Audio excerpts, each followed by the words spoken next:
Salam sejahtera, Anda bersama saya Salvino Saribun untuk Berita Bonituri TV malam ini.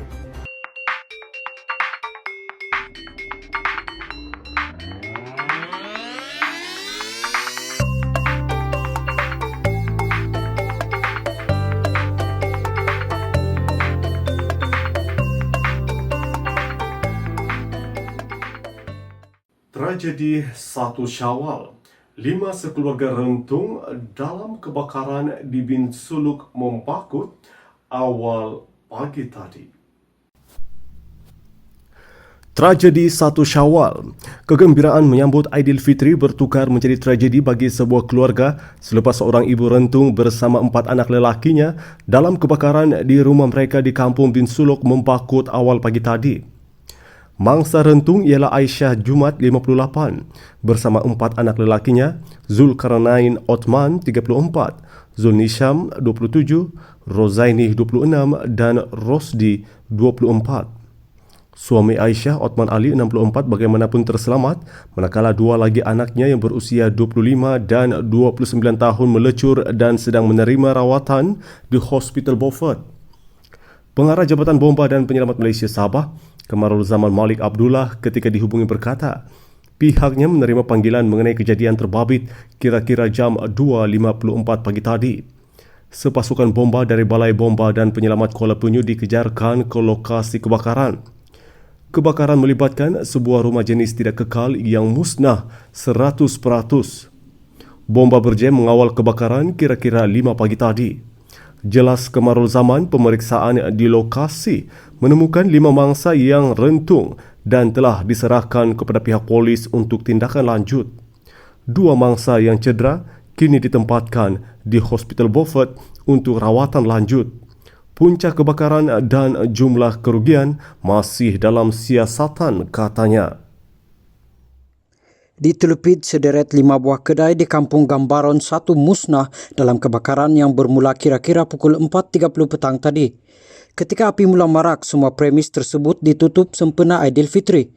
Kelima-lima kedai yang musnah terdiri daripada restoran, bengkel, motosikal, kedai runcit, kedai menjual tayar dan stor penyimpanan barangan runcit. Menurut orang awam, pihak bomba telah dihubungi namun hanya tiba kira-kira 5.46 petang memandangkan balai bomba terdekat terletak di Beluran lebih 100 km dari Telupit. Angkatan Pertahanan Awam Malaysia dan anggota polis dari Telupit bagaimanapun telah berada di lokasi kejadian sebaik sahaja kebakaran bermula untuk mengawal keadaan. Difahamkan tiada mangsa cedera atau kemalangan jiwa dalam insiden berkenaan. Di Semporna, 2 rumah musnah dalam kebakaran di Kampung Sungai Buaya pagi semalam. Bagaimanapun tiada kemalangan jiwa dan kecederaan dilaporkan. Sepasukan anggota dari Balai Bomba dan Penyelamat Semporna berjaya mengawal kebakaran pada jam 9.45 pagi. Punca kejadian dan jumlah kerugian masih disiasat. Di Kalabakan, sebuah keluarga menempuh dugaan perit pada 1 Syawal apabila kediaman mereka musnah dalam kebakaran di Jalan Kebun Sapi, Kampung Kalabakan semalam. Dalam kejadian jam 12.30 tengah hari itu, rumah yang didiami Lili Fatra Jafri 23 bersama kedua ibu bapa dan 3 adiknya musnah sepenuhnya bersama pakaian raya yang hendak dipakai hari ini. Ketika kejadian, mereka sekeluarga berada di rumah nenek di Felda Umas dan hanya mengetahui mengenai kejadian itu selepas dimaklumkan oleh jiran menerusi panggilan telefon kira-kira 2 petang semalam. Sebelum ini, keluarga malang itu sudah lebih 2 bulan tidak pulang ke rumah mereka kerana berada di Felda Umas sejak Perintah Kawalan Pergerakan pada 18 Mac lalu. Bagaimanapun, Lili sekeluarga reda dengan kejadian itu dan menganggap ia sebagai takdir. Operasi memadam kebakaran oleh bomba Kalabakan tamat 4.30 petang semalam.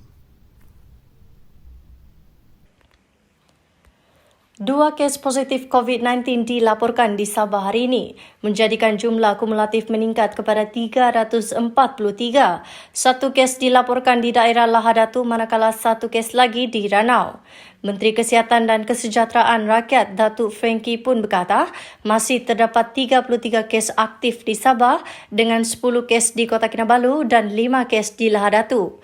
305 pesakit telah pulih.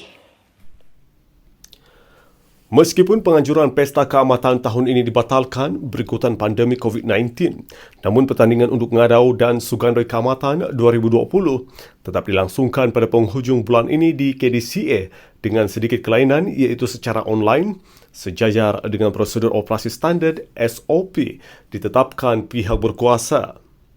Menteri Pembangunan Infrastruktur merangkap pengerusi jawatan kuasa induk Pesta Keamatan, Datuk Peter Anthony berkata keputusan itu dibuat demi menyemarakan semangat keamatan di Sabah. Pertandingan untuk ngadau keamatan yang diteruskan pada tahun ini bakal menawarkan hadiah wang tunai berjumlah RM150,000. Johan untuk ngadau akan menerima hadiah wang tunai RM18,000, RM13,000 untuk naib Johan dan RM10,000 bagi pemenang tempat ketiga. Manakala hadiah wang tunai keseluruhan RM44,500 disediakan bagi pertandingan akhir Sugandoi.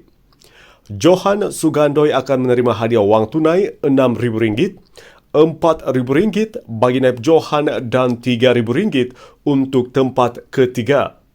Bagaimanapun acara lain yang lazimnya diadakan semasa perayaan Pesta Keamatan tidak diadakan pada tahun ini. Ketika mengumumkannya dalam sidang media di Kota Kinabalu petang tadi, Datuk Peter berkata pertandingan untuk ngadau dibuka kepada seluruh warga Sabah termasuk di Semenanjung Malaysia dengan menghantar video rakaman mereka ke Facebook page rasmi untuk ngadau 2020 bermula esok. Antara syarat-syarat penyertaan mestilah berumur 18 tahun ke atas dan masih bujang. Dan untuk makluman, pertandingan Sugandoi ini akan kita adakan secara video rakaman. Dan kesemua peserta-peserta yang ingin mengikuti pertandingan ini adalah terbuka kepada semua warga Sabah, termasuk juga yang berada di Kuala Lumpur. Dan mereka ini boleh menghantar video rakaman mereka ke page FB Sugandoi Artist Management ataupun SAM, di mana-mana yang ingin mengikuti pertandingan ini nanti bolehlah menghubungi terus page FB tersebut. Datuk Peter berkata peserta top 7 akan berentap dalam pertandingan akhir pada 31 Mei di KDCA di hadapan juri profesional. Orang ramai tidak akan dibenarkan hadir ke Dewan semasa pertandingan akhir kelak. Kita putuskan ia diadakan secara live dan biarlah orang ramai yang memutuskanlah secara terbuka kepada semua, dan terpulanglah kepada siapa yang ingin menyertai pertandingan ini. Kita tidak hadkan. Yang penting kualiti nanti itu akan diputuskan oleh juri lah dan juga orang ramai pada awal. Selamat Hari Raya Aidilfitri Mulia. Ampun maaf dipinta mensuci hening dosa. Setahun menghilang, sekarang menjelang hari yang bahagia. Selamat Hari Raya. Sempena Hari Baik bulan yang baik ini, kami di BTTV ingin mengucapkan Selamat Hari Raya Aidilfitri, maaf zahir dan batin. Patuhilah garis panduan Perintah Kawalan Pergerakan Bersyarat PKPB.